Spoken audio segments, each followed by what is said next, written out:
Okay, we're back. We finished corning this last one, and we're going to show you we're going to go up to the front entrance from the inside and show you the gate.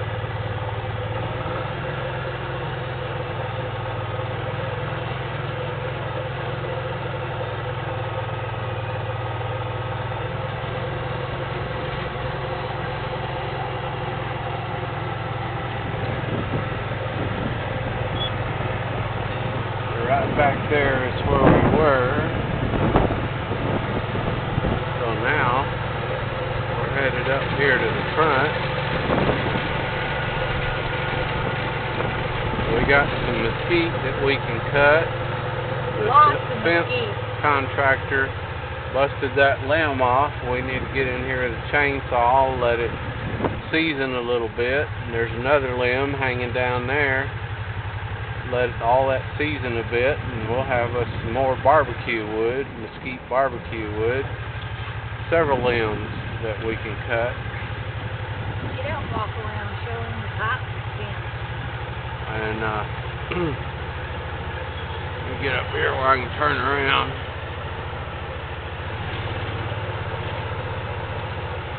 Right there's another bird feeder Linda put out. Walk around showing the top fence. Gate.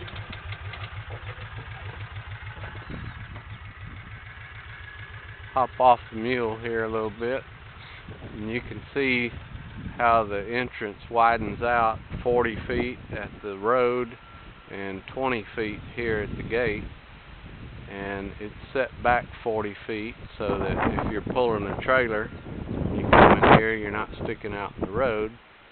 Then we had the pipe entrance extended on each side, and then we had the barbed wire with T-posts put.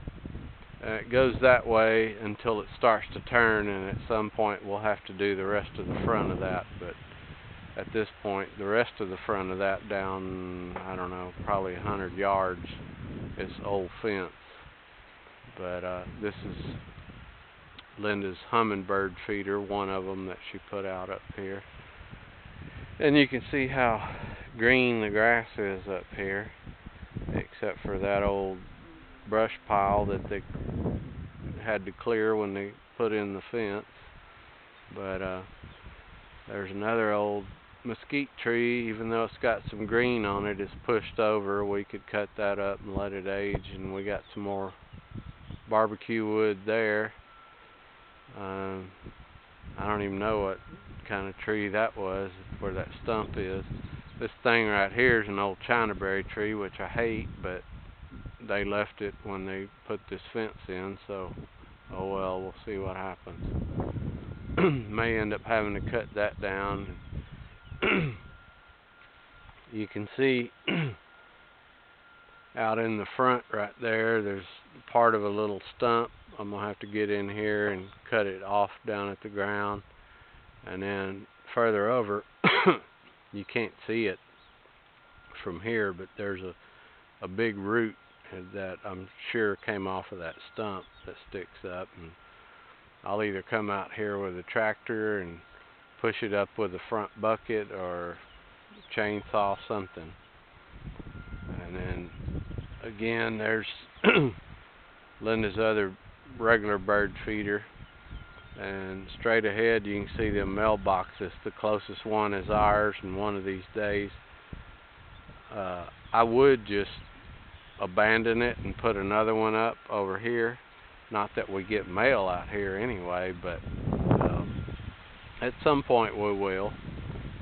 But the nice thing about it is it's a chain post that kind of weaves and curves, and the links are welded together, so I'd like to keep that intact. So I'll probably have to come down here and dig it up to be able to move it over here closer to the front.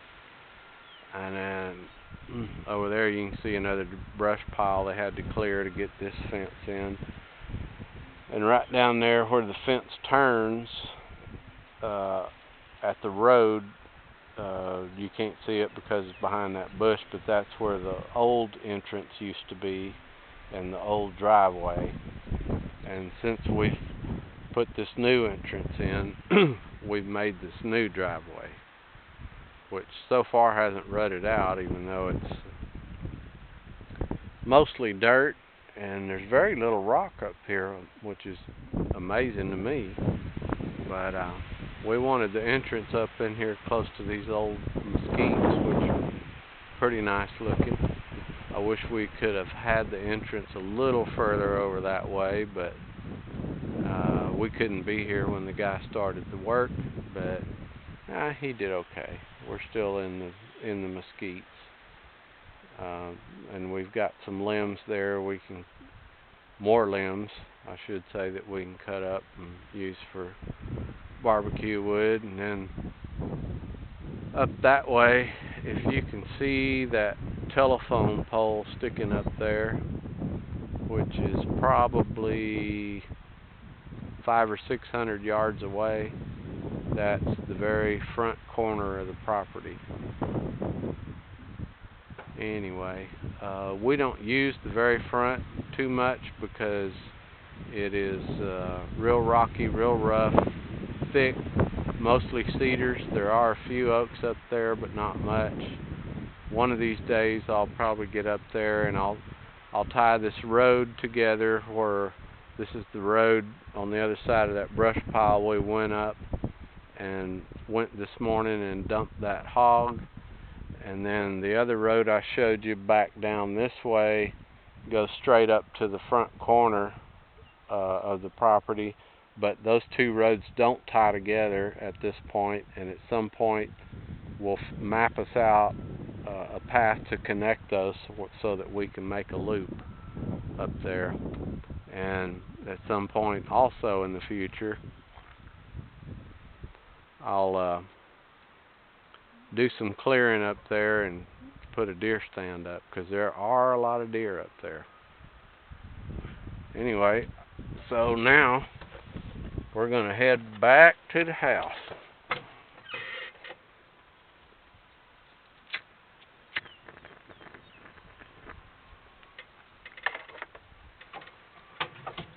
Those gunshots you're hearing off to the, I guess it's what, the south. The south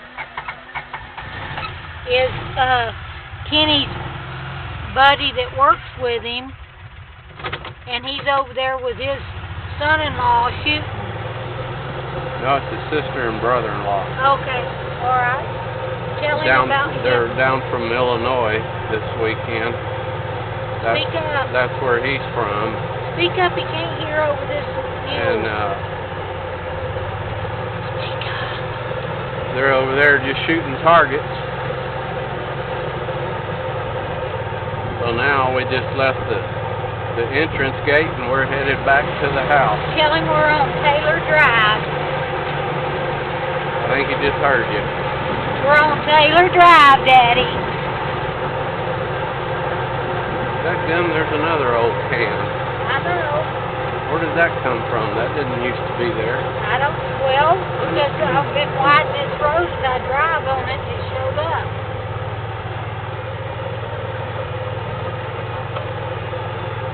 We'll be the rest of our life picking up the trash these people didn't really take care of. Look, 2 doves right there. We got the doves on this place, Daddy. We'll have doves wrapped in bacon with a little bit of jalapeno. It'd be good. Now we're coming to this dip in the driveway. You can see the drop off right here. A little bit rough, but not too bad. I think you could probably make that in a passenger car. And then right here's the lowest spot. This here is the draw that runs down to the big tank down that way. And up that way is where we were earlier, where I showed you that food plot that had all the rock and mesquite in it that needs work. And it's just on the back side of this food plot. That draw runs right between the two food plots.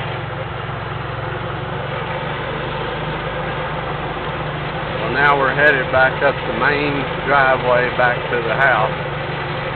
Well, back to the homestead, we should Yeah, say. homestead. No There's- house yet. Homestead. Right. And Look down this fence road. we've showed you this before, but here we go again.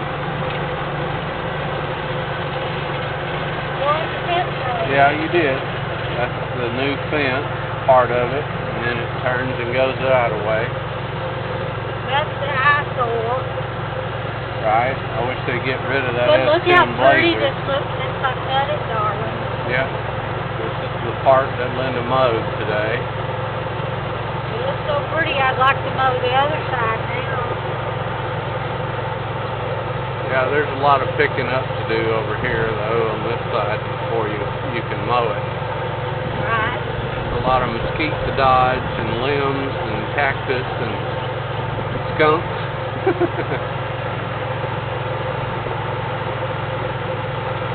Daddy, we sure wish you was here, 'cause I know you could be the pilot on this mule and drive Kenny around. Sure is nice to get on this thing and get to drive over the property.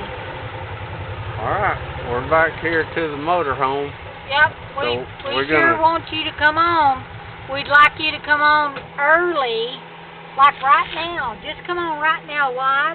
Well, I don't have a job, and, you know, I'll have a job if y'all come later on, in fall, but right now, I've got enough time to be able to take off with y'all, and we'd be able to do something. So we'd really like y'all to come on now while it's still cool. Alright, we love you. Love you, Daddy. We're gonna sign off for now. Might do some more tomorrow, but I don't know yet. Depending on the weather.